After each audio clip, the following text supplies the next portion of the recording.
எம்மா பழுத்த சட மார்பில் ஆட பச்சை போனோம் எழுந்தாட பத்தினியால் ஆடி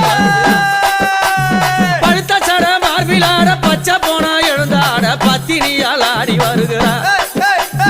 முக்கா சட மார்பில் ஆட அம்மா அந்த முக்கா சட மார்பில் ஆட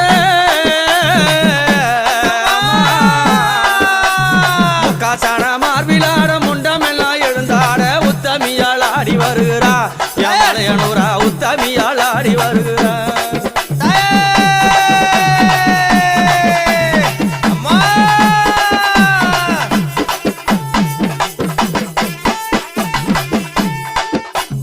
மாறி கோடல் கிழித்து